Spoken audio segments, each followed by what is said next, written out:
नमस्कार। आइए मैं बात कर लेता हूँ सबसे पहले आपकी कनिष्ठा उंगली की।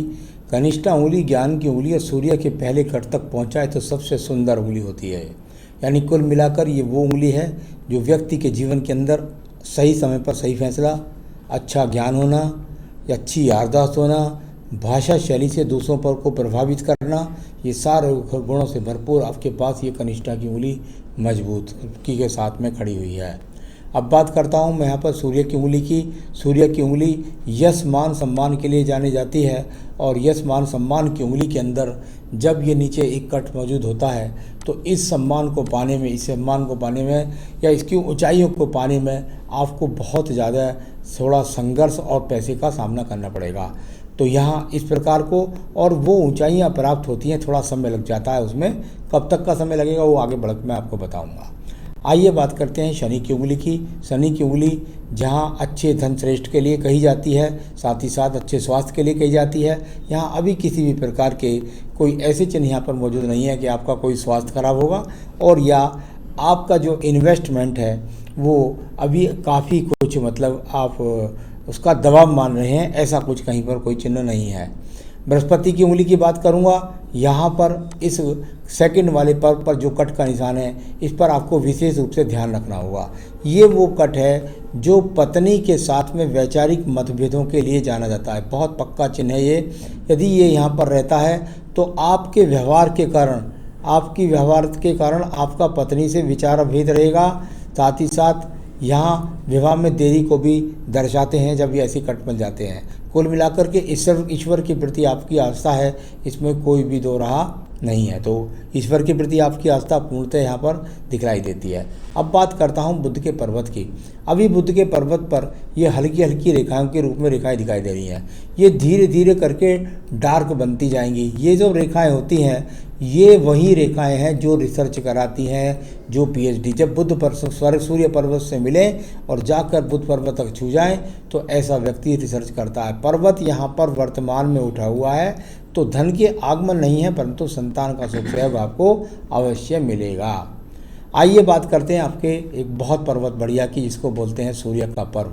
सूर्य का पर्व और यहाँ पर बिल्कुल आपकी दोनों हृदय रेखाओं से एकदम उठता हुआ ये सूर्य पर्वत पर रेखाएं, यानी कि यदि आप प्रयास करें तो सरकार से संबंधित उपक्रम जो गवर्नमेंट के होते हैं उनके अंदर जाकर के आप यश मान सम्मान अवार्ड प्राप्त कर सकते हैं। साथ ही साथ आप अच्छी ऊंचाइयों को प्राप्त कर सकते हैं, सरकारी नौकरी प्राप्त कर सकते हैं। तो ऐसा प्रयास करेंगे तो निश्चित रूप से आपको वो भी मिल जाएगा।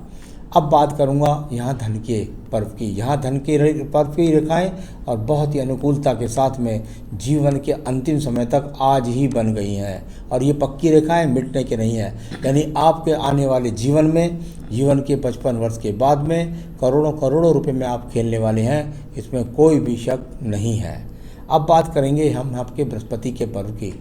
बृहस्पति का पर्व और यहाँ पर ये रेखाएं जब खड़ी हो जाएं तो अपनी दिमाग की योजनाओं के द्वारा उन्नति प्राप्त करना, साथ ही साथ अपना मकान बनाना, ये सब सिंबल आपके हाथ के अंदर स्पष्ट रूप से नज़र आ रहे हैं। अब मैं बात करने वाला हूँ यहाँ पर देखिए ये जो रेखाएं हैं ये वाली इस तरह ये शुक्र वलय है। शुक्र वलय जब इस तरीके से टूट करके हो तो थोड़ा सा चरित्र के प्रति सावधानी रखनी चाहिए, एक बात। दूसरा, बहुत ज़्यादा ऐसा आशाएं व्यक्ति पालता है अपने मन के अंदर कि मैं बहुत ज़्यादा धनदार बनना सही है, लेकिन उसकी अति को सोचना दिमाग को भ्रष्ट भी करता है। अब बात करते हैं आपकी हृदय रेखा की। देखिए आप यहाँ से देखेंगे तो कुछ टूटी फूटी रेखा के बाद आपकी डबल हृदय रेखा, यहाँ से इसके बाद डबल हृदय रेखा। हमारे विज्ञान में एक ये रेखा और दूसरी हृदय रेखा ये वाली। हमारे विज्ञान के अंदर जब कोई डबल रेखा होती है, कहीं भी कोई डबल लेटर रेखा होती है, यदि वो दीप नहीं बनाती तो ये व्यक्ति के अंदर डबल एनर्जी रखती है।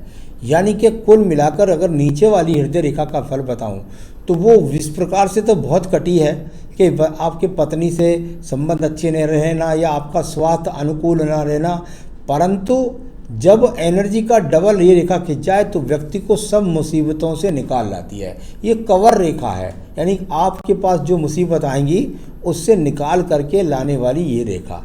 तो आप रिस्क लेंगे अपने जीवन में और बिल्कुल मन पर बोझ नहीं रख पाएंगे और निकल जाएंगे उससे। दूसरी जो रेखा है ये बुध पर्वत से थोड़ा आगे सूर्य पर्वत के नीचे से निकल करके और यहाँ तक जाती हुई शनि पर को, यानी कि दिमाग के अंदर है कि मुझे सिर्फ और सिर्फ यश प्राप्त करना है, धन प्राप्त करना है, ये एक जिद है आपको और ये जिद आपकी पूरी भी हो जाएगी। उसके ऊपर बेहतरीन मैंने रेखाओं का सूर्य का वर्णन भी कर दिया। तो इस प्रकार की ये रेखाएं यानी हृदय के अंदर बहुत ज़्यादा योजनाएं हैं। और तो साथ ही साथ यहाँ आपकी जो ये अलग से चल कर के इस तरीके से जब ये चलती है रेखा, हृदय रेखा, तो ये व्यक्ति के अंदर एक अलग जुनून होता है जो परिवार में किसी ने नहीं किया, और वो मस्तिष्क रेखा जाकर के नीचे आपकी डबलिंग करती हुई मिल गई आपकी यहाँ पर हृदय रेखा के साथ। यानी कि कुल मिलाकर के योजनाएं दिमाग के अंदर और दिमाग पर बोझ रखने वाले व्यक्ति हैं आप, यानी कि हर वक्त दिमाग में इतनी सारी योजनाएं रखते हैं कि उन सबको सह भी जाएंगे, आप झेल भी जाएंगे, क्योंकि यहाँ रेखा है। लेकिन ज़रा ध्यान रखें कभी इसकी वजह से आप कोई बहुत ज़्यादा डिप्रेशन के शिकार ना हो जाए।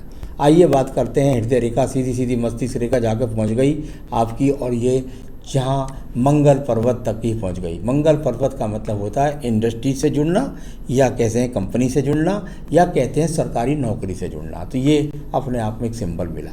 अब बात करूँगा इसके बाद में नीचे में आपकी यहाँ पर सीधा सीधा अगर बात करता हूँ तो ये चंद्र पर्वत है। अगर मैं चंद्र पर्वत की बात करूँ इस समय पर, तो आपको तो ये मछली जैसा लगेगा, लेकिन ये मछली जैसा कुछ नहीं है। जब ये रेखाएं होती हैं इनको प्रगति की रेखाएं बोलते हैं, और जितना ये भाग्य रेखा को टच करती जाती हैं उतना व्यक्ति के अंदर और जुनून हो जाता है अपने भाग्य को ऊर्जित करने के लिए। तो ये अच्छी खासी रेखाएं आपके पास में हैं। जब यहाँ बात करूँगा व्यापारिक रेखाओं की, तो अभी व्यापारिक रेखाएं कुछ टूट कर चलती हैं। तो देखिए, दूर स्थान से जुड़कर व्यापार करना, यानी व्यापार के लिए शुक्र पद का इन्वॉल्वमेंट जरूर होना चाहिए व्यापारिक रेखाओं में। तो व्यापारिक गुण तो आपके अंदर है, ये व्यापारिक रेखाएं बताती हैं, लेकिन अभी पूरी तरीके से वो पक्की रेखा नहीं बनी है जिसकी वजह से मैं कह दूं कि आपको व्यापार कर लेना चाहिए अभी। तो अभी ऐसा नहीं, प्रगति के चिन्ह हैं, मेहनत कर रहे हैं, संघर्ष से फल आएंगे। ये एक तरह से समझ सकते हैं कि पौधा लगा है, इसके बाद धीरे धीरे इस पर फल भी आएंगे। तो अभी वो रेखाएं यहाँ पर मौजूद हैं। अब मैं बात करूँगा एक और रेखा की। देखिए, ये आपको एक डबल रेखा का ही काम कर रही है, ये भी मस्तिष्क रेखा का रूप ही है। यदि इसको देखें तो थोड़ा दूर से शुरू हुआ है, लेकिन है ये भी मस्तिष्क रेखा का, और इस पर क्रॉस का चिन्ह है। यानी कुल मिलाकर मैं आपसे कह रहा हूँ, कोई भी ऐसी जल्दबाजी ना करें, यानी थोड़ा सा सब्र के साथ चलें जिससे आपको किसी भी प्रकार का नुकसान हो जाए। तो यहाँ कुल मिलाकर इनको कह देते हैं कि चंद्रमा का पीड़ित होना, यानी व्यक्ति का ज़्यादा सपने देखना, इस तरह का इसको कह सकते हैं। अब बात करते हैं हम यहाँ पर सीधा सीधा आपकी यहाँ भाग्य रेखा की। और भाग्य रेखा और मणिवंश से निकल के जब चले तो व्यक्ति परिवार से भी मजबूत होता है, यानी कुल मिलाकर के परिवार से मजबूत होना। और कई बार देखने में आता है कि व्यक्ति को 23 साल की उम्र से ही कहीं ना कहीं से धन के आगमन मिलने शुरू हो जाते हैं, यानी स्वयं के बल पर भी मैंने देखा है कई बार व्यक्ति कमा लेता है। ये आयु रेखा से निकल करके निकलने वाली रेखाएं, ये वो रेखाएं हैं जो आपके जीवन के अंदर इनका सहयोग मिलेगा आपको लगभग 10, 20, 30, 40वें वर्ष के बाद इसका आपको बहुत सहयोग मिलेगा। उसके बाद आप बहुत ज़्यादा ऊंचाई प्राप्त कर पाएंगे। आपके सवाल लेता हूं। आपने कहा मैं एक रिसर्च स्कॉलर हूं, कृपया मुझे बताएं कि क्या मैं कभी अपना खुद की इंडस्ट्री या फिर कंपनी खोल सकता हूं क्या? मैंने बार बार कहा आपको कि थोड़ा सा जल्दबाजी ना करें, सब कुछ आपके जीवन में आपको मिलने वाला है। यहाँ आपकी उम्र इस समय पर 31 वर्ष है, और यहाँ जहाँ ये भाग्य रेखा जाकर रही है यहाँ एक दीप भी बना हुआ है, यानी थोड़ा सा चंद्रमा इस समय पर पीड़ित है, तो यहाँ मोटा होकर के थोड़ा दीप बना है। तो इसके लिए मैं आपको कहूँगा कि 31 और समझिए आप लगभग 6, यानी कि आप सब कह सकते हैं कि 37 साल, यानी 2026 से लेकर के और 2033 के बीच में आपका समय अच्छा शुरू होगा। तो यहाँ लगभग आप कह सकते हैं कि थोड़ा सा इंतजार करिए, और आपको जो है 37वें वर्ष के बाद में अच्छी खासी प्रोग्रेस मिलनी शुरू हो जाएगी। तो आपको थोड़ा इंतजार करना पड़ेगा अभी 2026 तक। उस समय तक आपको नौकरी मिल जाए, किसी अच्छे क्षेत्र में थोड़ा एक्सपीरियंस मिल जाए, वो गेन कर लें, उसके बाद कुछ करें तो ज़्यादा अच्छा रहेगा। फिर आपकी रेखाएं और भी रेखाएं आपको सपोर्ट कर रही हैं। तो इसके बाद स्थिति, आपने दूसरा सवाल पूछा फाइनेंशियली मैं स्ट्रॉन्ग कब बनूंगा। बिल्कुल 2026 के बाद आपकी शुरुआत हो जाएगी फाइनल से स्ट्रॉन्ग बनने की। मेरी शादी कब होगी और कैसी लड़की से होगी। आपकी शादी किसी भी लड़की से और कैसी भी लड़की से हो, प्रॉब्लम यह है कि या तो समय ना मिलने के कारण, या आपका डबल मस्तिष्क रेखा होने के कारण, या आपकी डबल हृदय रेखा होने के कारण आप ठहराव नहीं कर पाएंगे। यानी कि कुछ ना कुछ या तो ऐसा हो सकता है कि आप अपनी कहीं दूरी पर रहें तो पत्नी के साथ आपके संबंध में आपस में थोड़ा सा दूरी में रहने के साथ आपकी उनकी मुलाकात ही कम हो, और यदि मुलाकात कम नहीं होगी तो उनके साथ थोड़ा सा आपके वैचारिक मतभेद भी रह सकते हैं। इस प्रकार को बताने वाली यहाँ पर ये सब आपकी रेखा हैं। तो वो आपको लगभग 2021 और 2022 में आपका विवाह हो जाएगा। मैं अपना खुद का घर कब बना पाऊँगा। हाँ बिल्कुल, निश्चित रूप से आप मकान बना पाएंगे। वही जो आपकी मैं बता रहा था 2026, उसमें डला था थोड़ा सा 28 से 30 के बीच में, यानी 2028 से 30 के बीच में आपको मकान का बहुत अच्छा अवसर आएगा। आपके हाथ के बारे में मैंने बता दिया, आपकी क्षमता बता दिया मैंने, क्षमता आपकी बहुत ज़्यादा है, लेकिन उस क्षमता को ज़रा धैर्य के साथ चलिएगा। तो चलिए अब मैं बताता हूँ बाकी रेखाओं के बारे में। ये मंगल रेखाएं बता चुका मैं नहीं, यहाँ पर कुछ मंगल क्षेत्र पर ज़्यादा रेखाएं एक दूसरे को काट करके हैं। यानी कि साहस को ज़्यादा इतना इस्तेमाल मत कीजिए कि जिस साहस की वजह से आपके जीवन के अंदर आपको प्रॉब्लम का सामना, यानी साहसिक आप बहुत हैं, जल्दबाजी आप ज़्यादा करते हैं, तो इस बात का आपको ध्यान रखना होगा। आपकी कैपेबिलिटी में कोई मुझे वो नहीं है, लेकिन आप बहुत ज़्यादा जल्दबाजी करके कोई नुकसान न उठाए, ये मुझे लगता है। दूसरे पर्वत पर मंगल पर किसी भी प्रकार के झगड़ा झंझट मुकदमा की कोई भी रेखाएं वहाँ पर नज़र नहीं आ रही, तो वो भी कुछ नहीं है। नीचे चंद्र पर्वत को मैं बता ही चुका आपको। अब शुक्र पर्वत के बारे में लेता हूँ। शुक्र पर्व और बहुत ज्यादा उठा होना शुक्र पर्वत, ये बहुत ज़्यादा सपने दिखलाता है। यानी कि सपने देखना कोई बुरी बात नहीं है, आपके अंदर एक तरह से एक ज्वाला है, आप कुछ करना चाहते हैं, बिल्कुल करेंगे, निश्चित रूप में कोई भी शक नहीं है, लेकिन थोड़ा सब्र करके चलेंगे तो बहुत अच्छा रहेगा। कहीं जल्दबाजी में आप नुकसान न कर लें, ऐसी रेखाएं हाथ के अंदर बहुत सारी थी, उसका मुझे थोड़ा सा डर है। संतान रेखाओं की बात करता हूँ। आपके हाथ से संतान रेखाएं हैं, निश्चित रूप से 2 संतान रेखाएं हैं, बाकी पत्नी के हाथ से ज़्यादा ये पता लगता है। तो आपकी सारी रेखाओं, सारे पर्वतों और सभी सवालों का जवाब मैंने दिया। अब मैं चाहूँगा कि आप एक छोटी सी पूजा और एक ये थोड़ा सा रतन आप धारण कर लें तो ज़्यादा अच्छा आपके लिए रहेगा।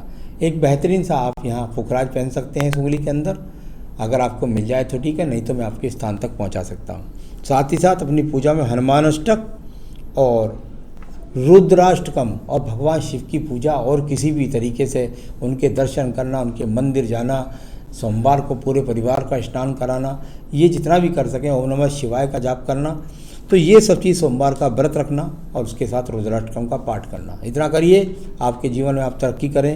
यही मेरी शुभकामनाएं हैं। नमस्कार।